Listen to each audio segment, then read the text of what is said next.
யோகிராம் சிவகுமார் ஜெயகுருவாய். எல்லாருக்கும் நமஸ்காரம்.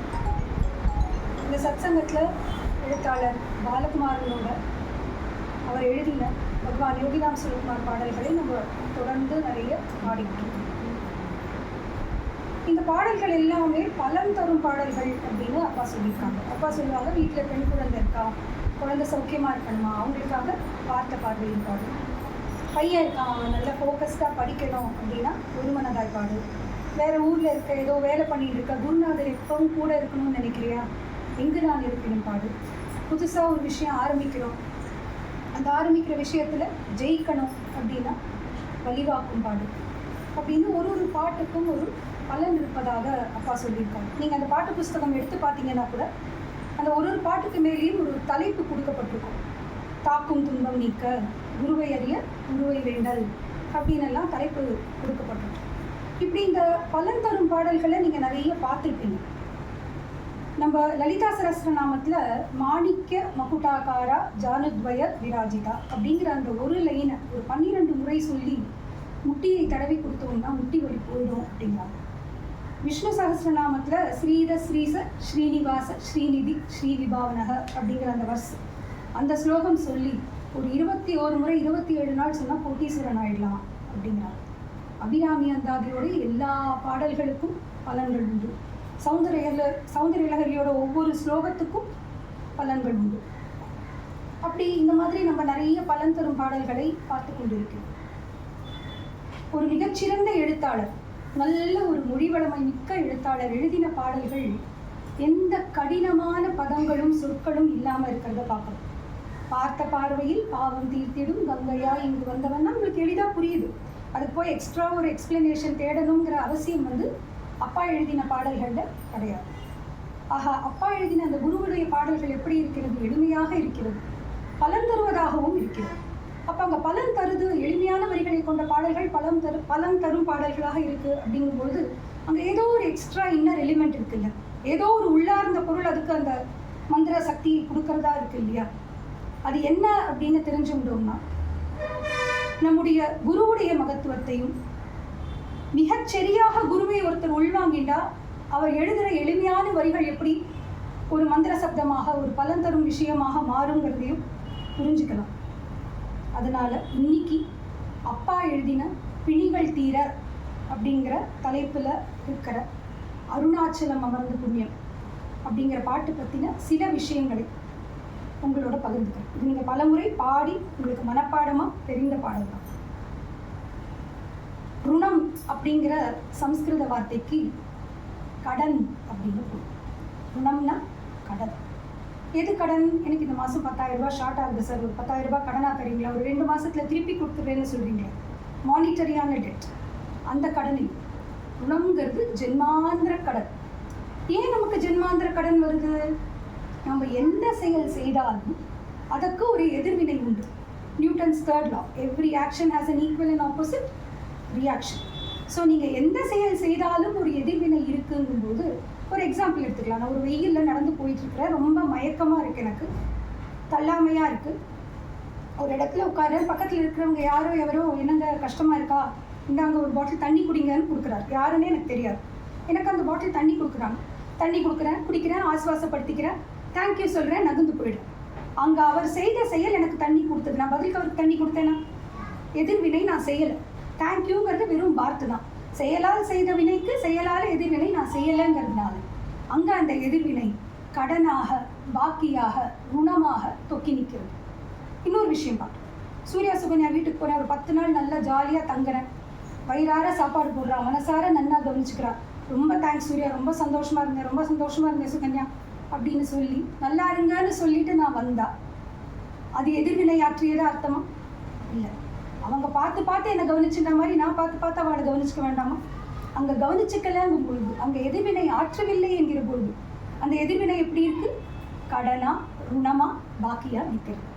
ஒரு ஆஃபீஸில் வேலை செய்கிறீங்க, உங்கள் கீழே ஒரு சபார்டினேட் இருக்காரு, அவர் ஏதோ ஒரு தப்பு பண்ணிட்டார், உங்களுக்கு பயங்கர கோபம் வருது, அவரை பிடிச்சி லெஃப்ட் ரைட்டு வாங்கிடுறீங்க, பயங்கரமாக கத்தி விட்டுடுறீங்க, ரொம்ப அவமானப்படுத்துறீங்க, ஒரு கடுமையான சொற்களோடு அவர்களை திட்டுறீங்கன்னு வச்சுக்கோங்களேன். அவர் ரியாக்டே பண்ணலை, அவர் வருத்தப்படுறாரு, ஆனால் அவர் ரியாக்ட் பண்ணலை. அப்போ அங்கே எதிர்வினை எப்படி இருக்குது? நடக்கலை.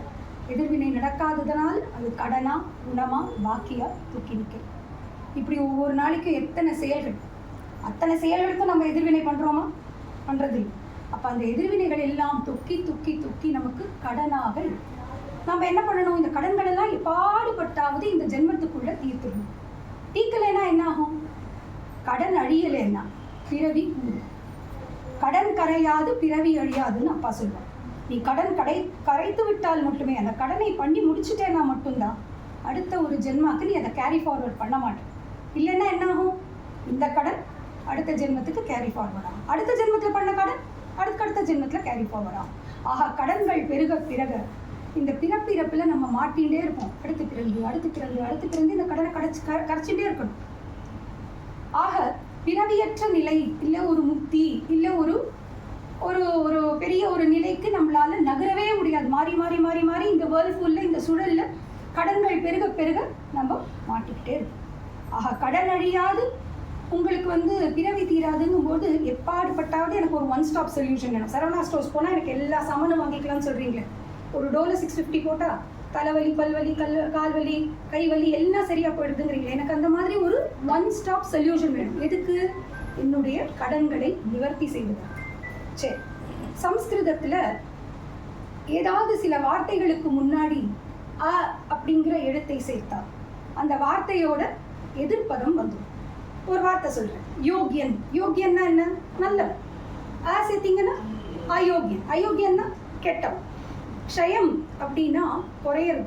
க்ஷயம்னா குறையிறது. அக்ஷயம்னா வளர்றது. சரியா? அப்போ ருணம்னா என்ன சொன்ன? ருணம்னா கடன். அருணம்னா கடனை நீக்குவது, கடனை போக்குவது. எனக்கான அந்த ஒன் ஸ்டாப் சொல்யூஷன் என் கடனை நிவர்த்தி பண்ணக்கூடியதாகத்தானே இருக்கணும். ஆக என் குரு எப்படி இருக்கார்? அருணமாக இருக்கிறார். என் கடனை, என் ஜென்மாந்திர கடனை அழிக்க வல்லவராக, நீக்க வல்லவராக அருணமாக இருக்கிறார். அருணமா மட்டும்தான் இருக்காரா? அச்சலமா இருக்கார். அச்சலம்னா என்ன? அசைவற்று, நோ மூமெண்ட், நகராத இருக்காருன்னு அர்த்தம் கிடையாது. சஞ்சலமே இல்லாது இருக்கிறார். மனசுல சஞ்சலமே இல்லை அப்படிங்கிறதுனால அவர் செய்யற காரியங்கள் மேலும் பிடிப்பில்லாது, அந்த காரியத்தோடு தொடர்பு கொள்ளாதவராக இருக்கிறார். ஒரு காரியத்துக்கு மேல தொடர்பு இல்லைங்கும் போது அங்க எதிர்வினைங்கிற கொஸ்டினே கிடையாது. எதிர்வினை இல்லைன்னா ருணம் கிடையாது.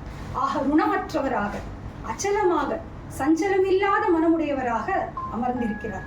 எப்படி இருப்பார்? அவருக்கு எதிர்வினையே கிடையாது, அவருக்கு கஷ்டங்களே கிடையாது, அவர்களுக்கு பாவக்கடனே கிடையாதுங்கும் பொழுது அவர் எப்படி இருப்பார்? மகா புண்ணியனாக இருப்பார். இல்லையா? அவர் யாரு? அருண அச்சலம் அமர்ந்த புண்ணியம். அருணாச்சலத்துல உட்கார்ந்துட்டு இருக்கார். என் ருணங்களை தீர்க்க வல்லவராக இருக்கிறார். சஞ்சலம் இல்லாத மனதை உடையவராக இருக்கிறார். புண்ணியனாக இருக்கிறார். பாவங்கள் ஜாஸ்தி சேர்ந்தா என்ன சொல்லுவாங்க? போய் கங்கையில குளிப்பா, பாவம் எல்லாம் கரையுமா. ஏன்? கங்கை புண்ணிய நதி.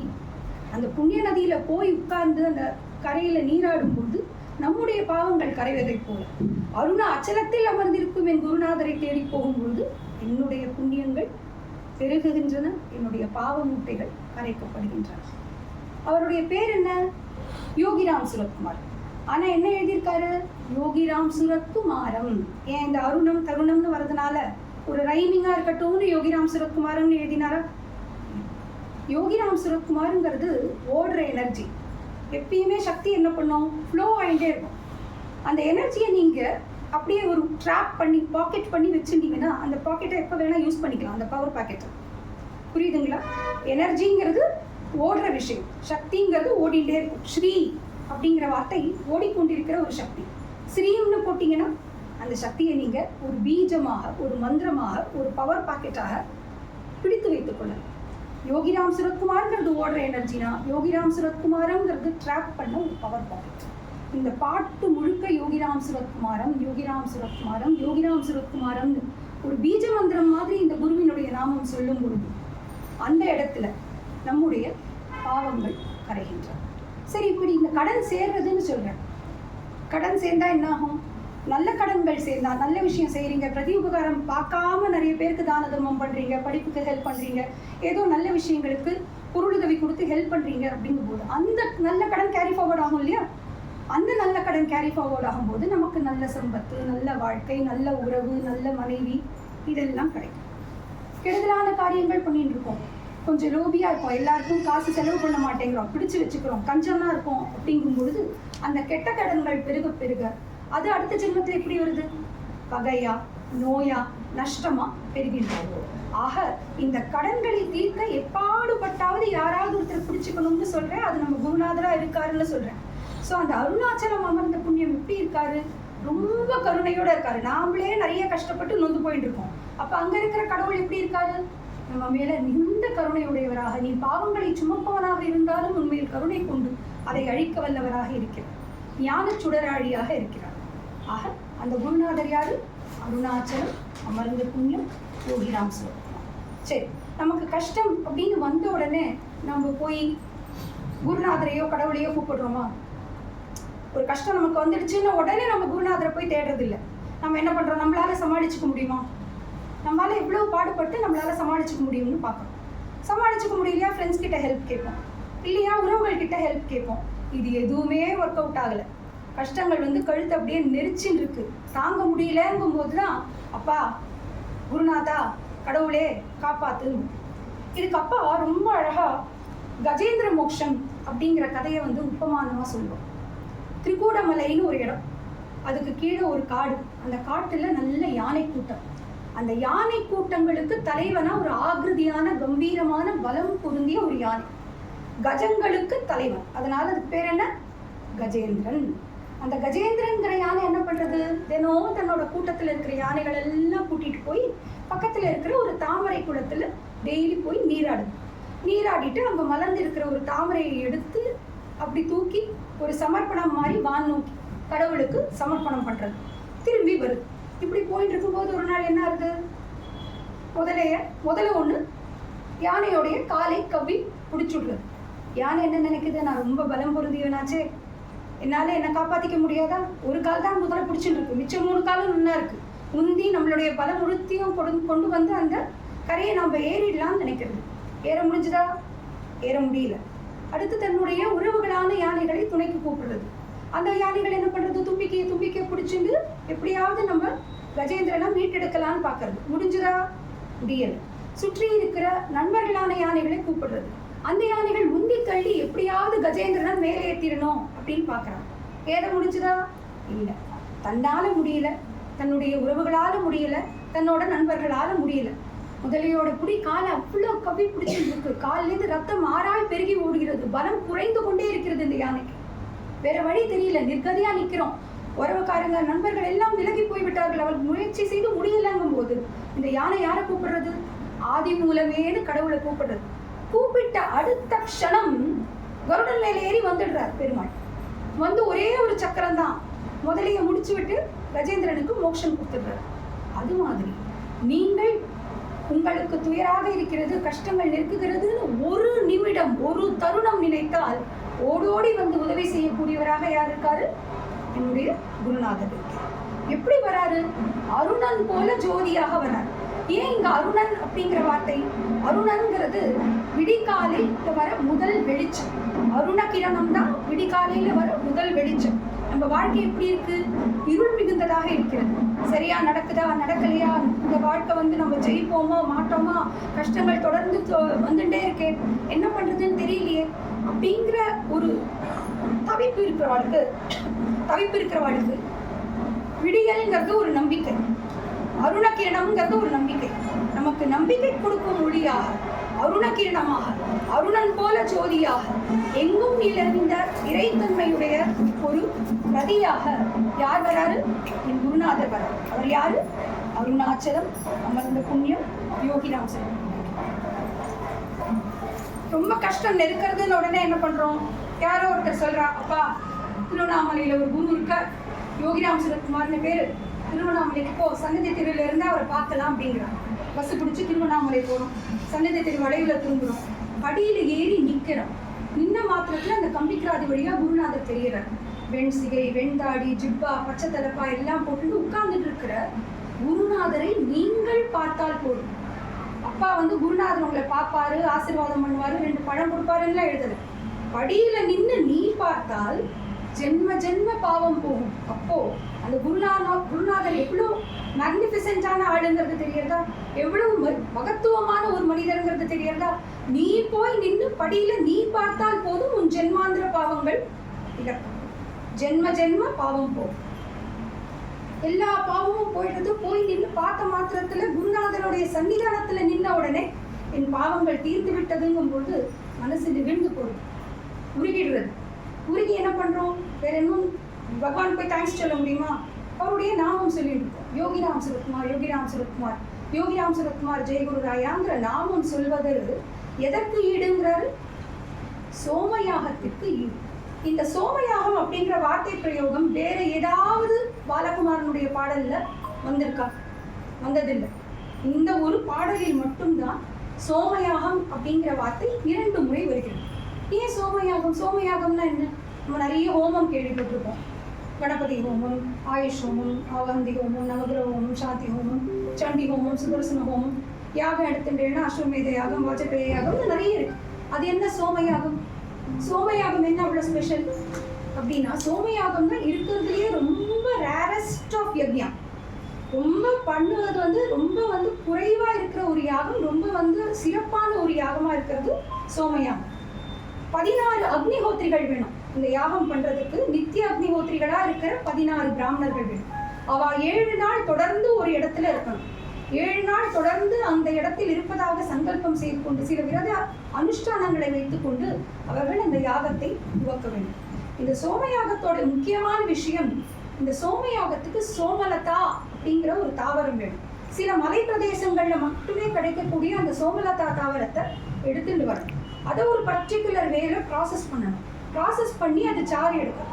அந்த சாறை அவிர்வாகமாக நெய்வேத்தியமாக சேர்த்து பண்ணுவதுதான் சோமயாகம். இத்தனை கடினமாக ஒரு 16 அக்னிஹோத்திரிகள் வச்சு 7 நாள் அவளை ஒரு இடத்துல தங்க வச்சு 7 நாள் தொடர்ந்து யாகம் பண்ணி போய் சோமலதா அப்படிங்கிற தாவரத்தை தேடி அந்த தாவரத்தை சாறு புழிஞ்சு அதை அந்த அக்னியில சேர்க்கிற ஒரு யாகமா இந்த சோமயாகம் இருக்குங்கும் பொழுது அது ரொம்ப கடினமான ப்ராசஸ். இப்போ அது வழக்கொழிந்து போயிட்டு ஏறத்தாழ 220 வருடங்களுக்கு அப்புறமா 2023 கேரளால அந்த யாகம் பண்ணியிருக்காங்க. ஏன் இந்த யாகம் பண்றது இல்லை இப்போ அப்படின்னு கேட்டீங்கன்னா, அந்த சோமலதாங்கிற தாவரமே இப்போ இந்தியாவில் கிடைக்கல. அது எங்கேயோ ஆப்கானிஸ்தான்ல, காபூல்ல, இந்து குஷ் மலைகள்ல தான் கிடைக்கிறது அப்படிங்கிறாங்க. ஸோ அந்த தாவரமே கிடைக்காததுனால அந்த யாகம் அப்படிங்கிறதே ரொம்ப ஒரு ரேரான யாகமா போயிடுது. அப்படி அந்த சோம யாகத்துக்கு ஈக்குவல் எது? உங்கள் குருவினுடைய நாமத்தை மனமுருகி சொல்லுவது. பண்றதுலேயே மிக கடினமான ஒரு யாகத்திற்கு ஈடு ஒரு தடவை நாமம் சொல்றதுன்னா அந்த குருவுடைய நாமம் எத்தனை ஒரு மகத்துவமான விஷயம்ன்றது புரியுறதா? சரி, அடுத்த வார்த்தை என்ன சொல்றாரு? சோமயாக சுவாமிநாதன்கிறார். சுவாமிநாதன்கிறவர் யாரு? சுவாமி மலையில இருக்கிற முருகனுடைய பேர். அவருக்கு தகப்பன் சுவாமின்னு பேர். ஏன் தெரியுமா? ஆதி குருவா இருக்கிற சிவனுக்கு பிரணவத்துடைய அர்த்தத்தை சொல்லக்கூடிய குருவிற்கு குருவாக இருக்கக்கூடியவர் சுவாமிநாதன். ஆக என் குரு எப்படி இருக்கிறார்? எல்லா குருவை விட சிரேஷ்டமான குருவின் குருவாக இருக்கிறார். யாரா இருக்காரு? சோமயாக சுவாமிநாதன்கிறார். அப்போ யாரு சோமயாகம் பண்றவா? தினம் தினம் சோமயாகம் பண்றவா இந்த தமிழ்நாட்டுல இருந்திருக்கா, இந்தியாவில் இருந்திருக்கா. நித்தியம் சோமயாகம். சோமயாகம் பண்றதே கஷ்டம்னு சொன்னேன். அப்போ தினம் தினம் சோமயாகம் பண்றது எவ்வளவு கஷ்டம்? சரி, எதுக்காக இந்த சோமயாகம் பண்றோம் அப்படின்னு யோசிச்சு பார்த்தா, யூஸ்வலா நம்ம ஒரு ஹோமம் பண்றதுக்கு முன்னாடி ஒரு சங்கல்பம் பண்ணிப்போம் இல்லையா? நான் நல்லா இருக்கணும், நான் இந்த கோத்திரத்துலேருந்து வரேன், என் ஒய்ஃப் நல்லா இருக்கணும், என் குழந்தை நல்லா இருக்கணும், என் சுற்றி இருக்கிறவங்க எல்லாம் நல்லா இருக்கணும்ன்ற ஒரு சங்கல்பம். இவாளுக்கு க்ஷேம, தைரிய, வீரிய, விஜய, ஆயுள், ஆரோக்கிய, ஐஷ்டஸ்வரியங்கள் எல்லாம் கிடைக்கணும் அப்படின்னு சங்கல்பம் பண்ணிட்டா அந்த ஹோமத்தை நம்ம ஆரம்பிப்போம். அப்படி இந்த நித்திய அக்னிஹோத்திரிகள் சோமயாகம் பண்ணும்பொழுது உலகம் நல்லா இருக்கணும். வசுதேவ குடும்பகம்னு சொல்லுவா. இந்த உலகம் என் குடும்பம், இந்த உலகம் நல்லா இருக்கணும், உலகத்துல இருக்கிற ஒவ்வொருத்தரும் நல்லா இருக்கணும், உலகத்துல இருக்கிற ஒவ்வொருத்தருக்கும் எந்த கஷ்டமும் எந்த பிணியும் எந்த நோயும் நொடியும் வராதிருக்கணும்னு உலக நன்மைக்காக சங்கல்பம் பண்ணிட்டு பண்ணக்கூடிய யாகம் இது சோமயாகம். அந்த சோமயாகத்தை தினம் பண்றது எவ்வளவு கஷ்டம்? ரொம்ப கஷ்டம். அப்படிப்பட்ட உலக நன்மைக்காக ஒரு வேள்வியை தினந்தோறும் செய்து கொண்டிருப்பவரை சோமயாகி அப்படின்னு சொல்றாங்க. நித்தியம் சோமயாகம் பண்றவாளுக்கு என்ன பேரு? சோமயாகின்னு பேரு. அவள்லாம் தன்னுடைய பரம்பரைக்கு சோமயாஜிங்கிற அடைமொழியை கொடுத்துக் கொள்வார். சோமயாஜி, சோமயாகி அப்படின்னா நித்தியம் சோமயாகம் பண்ற ஒரு குடும்பத்திலிருந்து வந்தவன் அப்படின்னு. அந்த மாதிரி ஒரு நாயன்மார் நம்ம கும்பகோணத்துக்கிட்ட பூந்தோட்டம் அப்படிங்கிற இடத்துல இருந்திருக்கார். ஒரு பேர் சோமாசி மாரநாயனார். கூகுள் பண்ணி பார்த்தீங்கன்னா சோமாசி மாரநாயனார்னு இருக்கும். அது சோமாசி கிடையாது, அது சோமையாகி மாரநாயனார். அந்த நாயன்மார் தினம்தோறும் ஒரு நாள் தவறாது உலகக்ஷேமத்திற்காக நித்தியம் சோமயாகம் பண்ணிட்டு இருந்தவர். அவருக்கு ஒரே ஒரு விண்ணப்பம் தான் இருந்தது, ஒரே ஒரு ஆசை இருந்தது. என்னுடைய அவிர்வாகத்தை, இந்த சோமலதா ரசம் பிழிஞ்சு நான் சேர்க்கிறேன் இந்த யாகத்துல, அந்த யாகத்தை வாங்கிக்க சிவபெருமான் நேர வரணும் அப்படிங்கிற ஒரு விண்ணப்பம். யாருக்கு? அந்த சோமையாகி மாரநாயனார். அவர் அதுக்கு ஒருத்தர்கிட்ட ஹெல்ப் கேட்கிறார். யார்கிட்ட கேட்கிறாருன்னா சுந்தரர் கிட்ட போய் ஹெல்ப் கேட்கிறார். சுந்தரர் கேள்விப்பட்டு போயிருந்தீங்க, ஆலால சுந்தரர். அவர்கிட்ட போய், அப்பா நான் இந்த மாதிரி நித்தியம் சோமயாகம் பண்றேன், உலகக்ஷேமத்துக்காக யாகம் பண்றேன், இந்த யாகத்துடைய அவிர்வாகத்தை இறைவனார் வந்து வாங்கிட்டா எனக்கு ரொம்ப சந்தோஷமா இருக்கும் அப்படின்னு இந்த சோமயாகி மாரநாயனார் சொல்ல, சுந்தரர் திருவாரூர் தியாகேச பெருமான் கிட்ட போய், அப்பா இங்க ஒரு சோமயாகி இருக்கார், அவர் தினம் பண்றார், நீ வந்து வாங்கிக்கோன்னு சொல்லும்போது திருவாரூர் தியாகேசர் அவர் மனைவி உமையோடு, கணபதியோடு, முருகனோடு, தேவாதி தேவர்களோடு வந்து அந்த அவிர்வாகத்தை வாங்கிண்டா அப்படின்னு சொல்றார். அவர் தான் சோமாசி மாரநாயனார். சோமயாகி மாரநாயனார் நித்தியம் சோமயாகம் பண்றவர். அந்த சோமயாகி மாரநாயனார் போல நித்தியம் சோமயாகம் பண்ற ஒரு குருவாக என்னுடைய குரு இருக்கிறார். குருவுக்கெல்லாம் குருவாக இருக்கிறார். சோமையாக சுவாமிநாதனாக இருக்கிறார். என்ன பண்றாரு? நமக்கு சில நீதி நெறிகளை சொல்றாரு. நம்ம தான் பாவத்துல மாட்டின்னு இருக்கோமே, ரொம்ப கஷ்டப்பட்டு இருக்கோமே இல்லையா? நம்ம பாவம் ஒவ்வொரு நாள் பண்ற பாவத்தை கூட்டி பார்த்தோம்னா பயமா இருக்கு. கீத வழிபாடுன்னு இளையராஜாவுடைய ஒரு பாட்டு கேட்டிருப்பீங்க, ஒரு ஆல்பம். அந்த ஆல்பத்துல ஒரு பாட்டு இருக்கு, என் பாவக்கணக்குக்கு பட்டியல் போட்டால் சொல்ல நடுங்குதம்மா. நம்ம டெய்லி பண்ற ஒவ்வொரு நாள் ஆக்டிவிட்டியில எத்தனை பாவக்கணக்கு கூட்டிட்டு போறோம்னு பார்த்தாலே பயமா இருக்கே. நமக்கு ஒரு நல்ல விஷயங்கள் சொல்லி கொடுத்தா தானே நம்ம இதுல இருந்து மீண்டு வர முடியும். ஆக இப்படி வாழ்ப்பா, இவனை மாதிரி இரு அப்படின்னு நம்ம எடுத்துக்காட்டி சொல்லக்கூடிய ஒரு உதாரண புருஷன் வேதங்கள்ல சொல்லப்பட்டிருக்கிறது யாரு அப்படின்னு பார்த்தா அது ஸ்ரீராமச்சந்திரமூர்த்தி. எத்தனை கஷ்டங்கள் வந்தாலுமே சத்தியத்தை விடாம, தர்மத்தை விடாம, சத்தியத்தை காப்பாத்தின்னு இருக்கிறவரா இருக்கிற அந்த ராமச்சந்திரமூர்த்தி போல் உன் வாழ்க்கையை அமைத்துக் கொள்ளுங்கிற நீதியை சொல்லி, மிக பிரேமையான வார்த்தைகளை சொல்லி நம்மை ஆசீர்வதிக்கும் ஸ்நேகராஜனாக யார் இருக்காரு? நம்முடைய குருநாதர் அருணாச்சலத்தில் அமர்ந்திருக்கும் புண்ணியனான யோகிராம் சரத்குமார். சரி, இப்போ இவருக்கு ஒரு அடையாளம் சொல்றோம் இல்லையா? எல்லா தேவதைகளுக்கும், தேவர்களுக்கும், கடவுளர்களுக்கும் ஆயுதங்கள் உண்டு. உங்க குருநாதருக்கு ஆயுதம் இருக்காங்க? இருக்குப்பா, ரெட்டை விசிறி வச்சுட்டு இருக்க, தலையில பச்சை தலைப்பா கட்டின்னு இருக்க, கையில காலி சிரட்டை வச்சுட்டு இருக்காருன்னு ஒரு அடையாளம் சொல்றோம். ஏன் ரெட்டை விசிறி? ஒன்றுக்கு இரண்டாக விசிறியை பிணைத்துக் கொண்டிருக்கிறார். அந்த விசிறிகள் வீசுற அந்த ஓசையில மந்திரம் சொல்லினோன்னு இப்ப பாட்டு பாடினோம். ரெட்டை விசிறிகள் வீசிடும் ஓசையில் மந்திரம் சொல்லினது. ஆக மந்திரம் சொல்லி சொல்லி சொல்லி சொல்லி விசிறி வீசி உங்களுடைய பாவ கசடுகளை நீக்குபவராக என் குருநாதர் இருக்கிறார். தலையில பச்சை தலப்பா கட்டின்னு இருக்கார். பச்சைங்கிறது வளமைக்கான அறிகுறி, ப்ராஸ்பெரிட்டிக்கான அறிகுறி. உங்களுக்கு வளங்களை தருவதற்காக காத்து கொண்டிருக்கிறார். கையில என்ன வச்சுருக்கார்? காளி. நீங்க இந்த கேலண்டர்ல இருக்க அம்மன் போட்டோ எல்லாம் பார்த்துப்பீங்க. இந்த லக்ஷ்மி மாதா என்ன பண்ணுவாங்க? கையில ஒரு குடம் வச்சிருப்பாங்க. குடம்புலேருந்து ஒரு அருவி மாதிரி தங்க காசு போட்டோம். ஆனா பாவம் பகவான் கிட்ட காளி சிரட்டை தான் இருக்கு. ஏன் காளி சிரட்டை? ஏதாவது போட்டு வச்சுக்கணும் இல்லையா நம்மளுக்கு எல்லாம் கொடுக்கறதுக்காக. ஆனா பகவான் என்ன வச்சுட்டு இருக்கா? காளி சிரட்டை. ஜெயகிருஷ்ணமூர்த்தியோட ஒரு அழகான வாக்கியம் இருக்கு, emptiness is full. Emptiness is full. ஒன்றும் இல்லாததே முழுமை. நம்ம என்ன பண்றோம்? எல்லாரையும் பிடிச்சி வச்சுக்கிறோம். மனுஷாலேருந்து பொருள்லேருந்து, என் புருஷன், என் புள்ள, என் பொண்ணு, என் நகை, என் புடவை, என் வீடு, என் வாசல்னு எல்லாவற்றையும் பிடித்து கொண்டிருக்கிறோம். எல்லாத்தையும் பிடிச்சிட்டே குரு கிட்ட போய் எனக்கு ஞானம் கொடுன்னு கேட்குறோம். இது ஒரு கரை, அது ஒரு கரை. இதெல்லாம் பிடிச்சிட்டா எங்கேருந்து ஞானத்துக்கு போறது இல்லையா? எல்லாத்தையும் விட்டுட்டோம்னா, ஒன்றும் இல்லாது இருந்தோமே என்றால் அந்த முழுமையை நோக்கி நீ நகர முடியும். Emptiness is full. அப்பா முதல்ல பகவான் பற்றி எழுதின கதையோட பேர் தெரியுமா உங்களுக்கு? ஒன்றும் இல்லாதவர். When you have nothing, you can go more close to God. நீங்க இருக்கிறதெல்லாம் பிடிச்சிட்டே இருக்கிற வரைக்கும் கீழே தான் இருக்கு. மறுபடி பிறந்து பிடிச்சிக்கிட்டு கடன் சேர்த்துக்கிட்டு அப்படியே இந்த சூழல்ல மாட்டிக்கிட்டு தான் இருக்கு. எல்லாவற்றையும் ஒவ்வொன்றாக விட விட விட விட நாம் முழுமையை நோக்கி நகர்கிறோம் என்று சொல்பவராக, கையில் காலி சிரட்டை கொண்டவராக இருக்கிறார். என்னன்னு தன்னை அடையாளம் படுத்திக்கிறார். இவ்வளோ விஷயம் செய்கிறார். நம்ம பார்த்த மாத்திரத்துல நம்மளுடைய பாவங்கள் தொலைக்கின்ற சக்தியை கொண்ட ஒரு ஞான சுடராழியாக இருக்கிற ஒரு குரு தன்னை எப்படி கிளைம் பண்ணிக்கிறேன்? இப்போ நான் எப்படி என்ன கிளைம் பண்ணிக்கிறேன்? நம்ம ஒரு ஐடென்டிட்டி வச்சுக்கணும்ல. எனக்கு வந்து பயோகெமிஸ்ட்ரி தெரியும், நான் பாட்டு பாடுவேன், நான் ரொம்ப நல்லா சமைப்பேன், எனக்கு வந்து மந்திரம்லாம் தெரியும், எனக்கு நிறைய ஜபம்லாம் தெரியும்னு வி கிளைம். ஆனால் தன்னை அவர் எப்படி அடையாளம் படுத்திக் கொள்கிறார்? பிச்சை என்று சொல்லிக்கொண்டு பிணிகள் தீர்க்கும் மாமருந்து. இந்த உலகத்திலே எத்தனையோ விதமான கஷ்டங்கள் இருக்கு, நோய்கள் இருக்கு, வாதைகள் இருக்கு. ஆனா தீர்க்க முடியாத கஷ்டம் அப்படின்னு ஒண்ணு இருக்குன்னா ஒரே ஒரு பிணி தான் இருக்கு, அது பிறவி பிணி அப்படின்னு சொல்றோம். மறுபடி பிறக்கிறோமே, அதான் மகா கஷ்டமான விஷயம். ஆக அந்த பிறவி அப்படிங்கிற பிணியே எப்படி நீக்க முடியும்? உங்கள் ருணங்களை, உங்கள் கடன்களை கழிப்பது மூலம். ஸோ அந்த ருணங்களை குறைத்து உங்களுடைய பிறவி பிணியை அகற்றக்கூடியவராக யார் இருக்கிறார்? குருநாதர். அதுக்கு என்ன பேர்? அருணாச்சலம் புண்ணியம் யோகிராம் ஸ்லோகம். சரி, இப்போ உங்களுக்கு ஒரு விஷயம் சொல்லித்தரார். உன்னில் எண்ணில் கடவுள் உண்டு, உருவமற்ற வெளியில் உண்டு.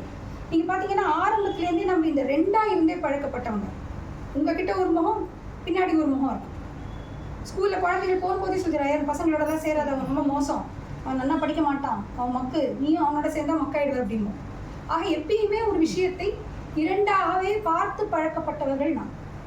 அப்படி அந்த வேற்றுமை வளர வளர என்ன ஆகும்? பிரிவுகள் ஜாஸ்தியா போயிட்டே இருக்கும். பிரிவு கூட கூட என்ன ஆகும்? சண்டை வந்து சண்டை வந்தா என்ன ஆகும்? இன்னும் நம்மளுடைய கடன்கள் சேர்ந்து கொண்டே.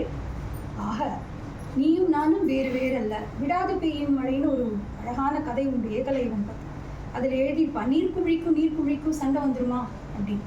ஆக வெளியில இருக்கிற அந்த பிரபஞ்சத்துல இருக்கிற ஒரு துளிதான் நான், ஒரு துளிதான் நீங்கும் போது என்னுடைய வேதனை உன்னுடைய வேதனை, என் கஷ்டம் உன் கஷ்டம் அப்படிங்கிற அந்த எல்லாரையும் சமமாக நினைக்கும் அந்த குணம் வந்து விட்டார். அங்க பேதம் இல்லை. பேதம் இல்லாத போது சலனம் இல்லை, சலனம் இல்லாத போது கடன்கள் இல்லை, கடன்கள் இல்லாத போது கஷ்டங்களும். அப்படிங்கிற அந்த உயர்வான ஒரு விஷயத்தை வந்து சொல்லிக் கொடுக்குறவரா என்னுடைய குரு யோகிராம் சுரத்குமார் அவர்கள். சரி, இப்போ நிறைய பாவம் சேர்த்தாச்சு. நாளையிலேருந்து என் குருநாதர் சொல்லிட்டார், ராமச்சந்திரமூர்த்தி மாதிரி வாழு, சத்தியத்தை தர்மத்தோட இரு, இனிமே பண்ற பாவம்லாம் போட்டோம், இனிமே சேர்த்துக்காத இருன்னு சொல்லி நாளையிலேருந்து நான் பாவம் பண்ண மாட்டேன் அப்படின்னு நீங்க ஒரு உறுதிமொழி எடுத்துண்டா உங்களை சுற்றியுள்ள சமூகம் அதற்கு உறுதுணையாக இருக்கும். நம்ம எந்த யுகத்துல இருக்கோம்? கலியுகத்துல பாவங்கள் பெருகி இருக்கிற ஒரு காலகட்டத்துல இருக்கும். உங்களை சுற்றி எல்லாமே அதர்மமான விஷயங்களா இருக்கும்போது நான் மட்டும் தர்மமா இருக்கேன் அப்படின்னா எப்படி இருக்கும்? ஓநாய் கூட்டத்துக்கு நடுவில் ஆடு மாட்டின்ற மாதிரி முடிக்கும் இல்லையா? எல்லா ஓநாய்களும், அதாவது ஒரு சினிமாவில் வரும், லஞ்சம் வாங்குற இடத்துல லஞ்சம் வாங்காதவன் தனித்து தெரியும். ஸோ பாவம் பண்ற இடத்துல பாவம் பண்ணாதவன் உத்தமமான குணமுடையவன், இன்னிலேருந்து நான் பாவமே பண்ணல, நான் ரொம்ப நல்லவனா மாறிட்டேன்னு சொல்றேன். எப்படி தெரியும்? தனித்து தனியாளாக ஒரு ஆடு போல் சென்னாய் கூட்டத்துக்கு நடுவில் தெரியும். அது இன்னும் பரிதாபமான நிலைமை இல்லையா? எல்லாரும் கடிச்சு குதறிடுவாங்க. அதே நீ மட்டும் அப்படி மாறுறதுன்னு கேட்க மாட்டாங்களா? ஆக இதிலிருந்து மீண்டு நான் நல்லவனாக மாறணும் அப்படிங்கும் பொழுது நமக்கு ஏதோ ஒரு டூல், ஒரு உபகரணம் தேவைப்படுறது. இப்போ நான் வந்து சொல்றேன், எல்லாரும் சத்சங்கம் வச்சிருக்கா, நீங்க வந்து ஒரு என்னோட வந்து சாண்ட் பண்ணுங்க அப்படின்னு குழந்தைகளை கூப்பிடுறேன்னு வச்சுக்கோங்க. குழந்தைங்களை என்ன சொல்லுவோம்? ஐயோ வேண்டாமா, நீ பாட்டுக்கு நீ சாண்ட் பண்ணு, நான் உட்காந்து மொபைல் பார்க்குறேன், டிவி பார்க்குறேன் அப்படின்னு. ஏன்னா புத்தி எப்பயும் தமஸ் கிட்ட ஓடி போயிடும், சத்துவ குணத்துக்கிட்ட வராது. நாம சொல்லுன்னா வராது. ஃபோன் பார்க்கலாம், டிவி பார்க்கலாம், மொபைல் பார்க்கலாம் அப்படிங்கும் பொழுது அந்த டிஸ்ட்ராக்ஷன்ஸ் வந்து இந்த மனசுக்கு போருமானதா இருக்கும் இல்லையா? அப்போ இத்தனை டிஸ்ட்ராக்ஷன்ஸ் இருக்கிற ஒரு இடத்துல நீங்க வந்து போய் சுவாமியை பிடிச்சுக்கணும், பிறவி பிணியை நீக்கணும், இன்னும் முக்தி நிலையை நோக்கி நடக்கணும்னா அதுக்கு நமக்கு ஒரு டூல், ஒரு உபகரணம் தேவையாக இருக்கிறது. அது என்ன அப்படின்னா நாமஜபம். நாமஜபம் தான் இந்த கலிக்கு வேதம். வேற எந்த விஷயமும் நீ செய்ய வேண்டாம். மனசு சஞ்சலமா இருக்கா, மனசு கெட்ட காரியம் நோக்கி நகர்றதா, மனசு வந்து அதர்மமான காரியத்துக்காக போறதா, டக்குன்னு திருப்பி உங்களை ஒரு சரியான ரூட்டுக்கு கொண்டு வர்றதுக்கான ஒரு எளிமையான வழி எதுவா இருக்கு? நாமஜபம். அது யார் சொன்னா நாமஜபம் பண்றது கலியின் வேதம்னு? குருவுக்கு குருவா இருந்த ராமதாசர் போதித்த விஷயம். சரி, என் குருவினுடைய குரு, என்னுடைய குரு வந்து ராமதாசர். ராமதாசர் வந்து ராமநாமம் சொல்லுன்னு சொன்னார். நான் குருவாயிட்டா அதுக்கப்புறம் அதை விட்டுடலாங்க, எதுக்கு அதை பிடிச்சுக்கணும்? ஆனா இறுதி மூச்சு வரைக்கும் ராமநாமம் சொல்வதை பகவான் விடவே இல்லை. குருவின் குரு சொன்னதை நம்ம குரு விடவே இல்லை. ஆக நாம எப்படி எவ்வளவு கெட்டியா அந்த நாமத்தை பிடிச்சுக்கணும் இல்லையா? ஆக நாம ஜபம் செய்ய செய்ய நம்முடைய பாவங்கள் ஒவ்வொன்றாக கரைந்து, பாவங்கள் கரைய கரை கஷ்டங்களும் குறைய தோணும். கஷ்டங்கள் குறைஞ்சதுன்னா நம்மளை சுற்றி இருக்கிற பிணிகள் எல்லாம் பிணிகள் அகலுவதற்காகத்தான் இந்த பாட்டு எழுதப்பட்டிருக்கு. அற்புதமான ஒரு பாட்டு. 1991 92 வாக்கில் ஒரு வேனில் வந்து போகும்பொழுது எழுதப்பட்ட ஒரு பாட்டு. யோசிச்சு பாருங்க, ஒரு வேனில் இந்த பாட்டுடைய முதல் வரியை நம்முடைய மாஸ்டர் கோதண்டராமன் சார் வந்து எடுத்து கொடுக்குறார். ஒரு குருவுடைய அண்மை அவரை ஒரு பாலகுமாரன் அப்படிங்கிற அவரை மட்டும் மாற்றாமல், அவரை சுற்றியுள்ள அவர் குடும்பத்தை மாற்றாமல், அவருக்கு தெரிஞ்ச நண்பர்களை எல்லாமும் மாற்றிருக்கு. அதுதான் குருவுடைய மகிமை.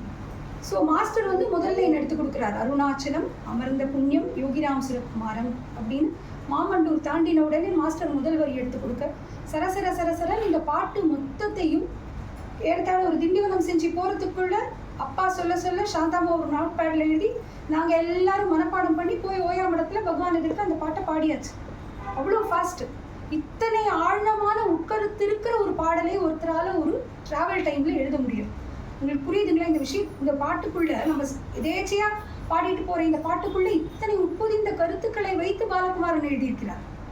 ருணவிமோச்சனாக இருக்கக்கூடிய ஒரு குருவை பற்றிய பாடலை ஒரு டிராவல் டைமில் ஒரு மணி நேர பயணத்துக்குள் ஒருவரால் எழுத முடியும்னா அவர் குருவை மிகச்சரியாக உள்வாங்கி கொண்டிருக்கிறார் என்ற நம்முடைய அத்தனை ருணங்களும் பகவானின் நாமம் சொல்லி சொல்லி நீங்க வேண்டும் என்று பிரார்த்தித்துக் கொண்டு பகவானின் பாதத்தில் என் சிரம்பதியை வைத்து இத்தனை அற்புதமான பாடலை நமக்கு கொடுத்த எழுத்தாளர் பாலகுமாரன் அவர்கள் பாதங்களில் என் சிரம்பதியை வைத்து ஒரு லாஸ்ட் வீக் ஃபோன் பண்ணும்போது இந்த மாதிரி இந்த பாட்டு பற்றி ஒரு விஷயம் இருக்குன்னு சொன்ன உடனே இதை பேசுன்னு என்கரேஜ் பண்ண கமலாமாவுக்கு என் நமஸ்காரங்களை சொல்லி, பேச ஆப்பர்ச்சுனிட்டி கொடுத்த சூர்யாவுக்கு நன்றி சொல்லி, இத்தனை நேரம் பொறுமையாக கேட்டுன்னு இருக்கிற உங்கள் எல்லாருக்கும் நன்றி சொல்லுகிறேன்.